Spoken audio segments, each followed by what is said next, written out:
네, 개장전 오프닝 리포트입니다. 오늘도 의견에 대한 변화가 있는 종목 중심으로 알아보겠습니다. 오늘의 종목 공개합니다. 자, 오늘 신세계가 목표가 상향 조정되어 있고요. 하향 조정된 게 카카오뱅크, 한미약품, SK 하이닉스, 그리고 유지된 게 SK바이오팜과 데브시스터즈와 솔루엠, 포스코홀딩스, 코인테크입니다. 자, 오늘 상향 조정된 종목 신세계부터 볼 텐데요. NH투자증권이고요. 매수 의견 유지 31만 원에서 33만 원으로 높였습니다. 추정치가 계속 올라가는 기업이다, 이렇게 얘기하고 있는데요. 긍정적이죠. 사상 최대 실적이 계속된다는 관점입니다. 지금 경기가 계속 둔화가 되다 보니까 소비도 같이 줄어들지 않을까라는 우려가 있었지만 백화점 매출이 그런 거랑 상관없이 성장세를 지속하고 있다라고 얘기하고 있습니다. 3분기에 전반적으로 이 신세계뿐만이 아니라 백화점 업체들 자체가 실적이 잘 나올 거다, 이렇게 보고 있고요. 특히 신세계가 패션 부분에서 강한 흐름을 보여주고 있기 때문에 특히 더 강자가 될 수 있다라고 얘기했습니다. 그리고 우려했던 피크아웃은 없었다, 이제 지나간 얘기로 얘기하고 있는데요.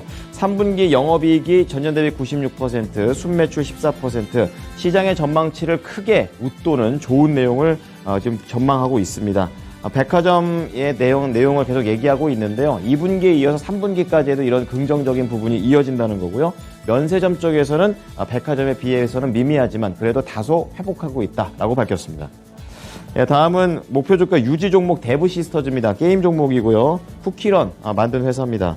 다올투자증권 매수 의견 유지 6만 원 유지입니다. 실적에 매몰되면 기회를 놓친다, 이렇게 얘기를 하고 있습니다. 바로 신작에 대한 강한 모멘텀이 예상되고 있는데요. 바로 쿠키런 오븐 스매시, 다른 차기작이 되겠습니다.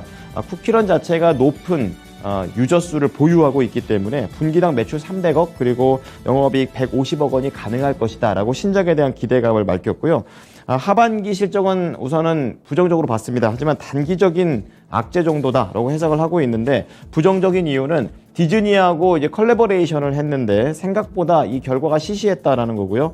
2분기까지 진행됐던 공격적인 인력 채용, 이제 이러한 부분들이 악재가 됐습니다. 그래서 3분기는 영업 적자 31억 그리고 매출 578억 원을 기록할 것으로 내다봤습니다. 다음 카카오뱅크 보겠습니다. 하나증권이고요. 매수 의견 유지 4만 원에서 3만 3천 원으로 낮췄습니다. 평이한 실적이 좀 예상이 되고 있고 반전 모멘텀이 아쉽다, 이렇게 좀 얘기하고 있는데요. 우선 순이익이 전분기 대비 26% 증가합니다. 전망치를 좀 크게 하회하는 건데 워낙에 이 눈높이가 높기 때문에 하회하는 거다라고 이런 세부적인 성격을 얘기했습니다.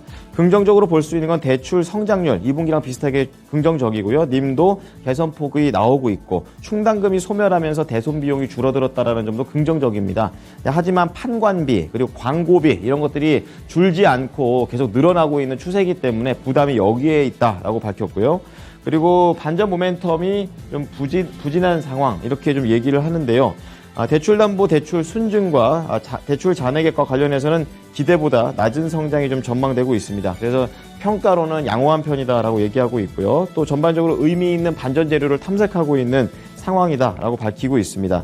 그래서 올해 순이익 전망이 연초 기대치보다 계속 낮아지고 있고 금리 상승으로 해서 이런 밸류가 높은 이런 종목들의 평가가 계속해서 낮아지고 있는 추세들을 반영해서 우선은 목표 주가 하향 조정입니다. 다음은 한미약품입니다. 하나증권이고요. 매수 의견 유지 36만 원에서 33만 원으로 낮췄는데요. 한미약품 하면 또 포지오티닙이 있는데 이것과 관련해서 승인 확률이 낮아졌다고 얘기하고 있습니다. 지금 낮아지게 된 이유에 대해서 설명을 하고 있는데요. 유효성이 좀 제한적이고 그리고 높은 이상 반응에 대한 그런 발생 빈도, 그러니까 불안하다라는 그런 내용이고, 개발 과정에서 부족했던 용량 설정의 최적화, 그 유효성과 안전성 이슈로 인해서 임상 3상이 지금 뒤로 지연되고 있다라는 점을 들고 있습니다. 그래서 이 자문위원회가 포지오티닙과 관련해서 최종적으로 반대를 권고했습니다. 근데 권고라서 의무사항은 아니지만 부담이 있는 거고요.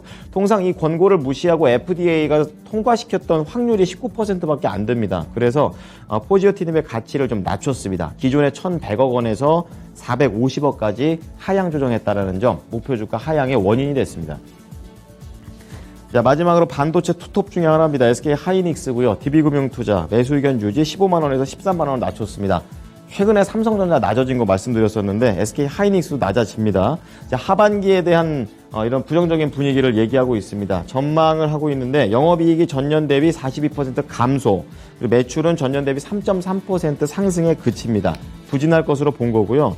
경기 침체에 따른 IT 수요가 약화되고 있다는 점, 결국에 메모리 출하량 자체가 줄어들게 되는 원인이 되고 있다라고 분석하고 있습니다. 그나마 고환율 효과로 추가적인 하락을 방어하는 데 급급할 것이라고 얘기하고 있습니다. 그리고 본격적인 반등의 시점을 내년 하반기로 보고 있는데요. 그 말은 올해 4분기도 부진하다라는 내용입니다.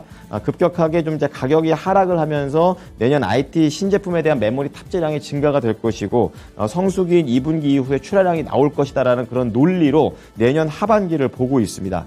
하지만 수요 감소에 따른 실적 추정치를 하향하게 되면서 목표 주가는 낮췄습니다. 지금까지 오프닝 리포트였습니다.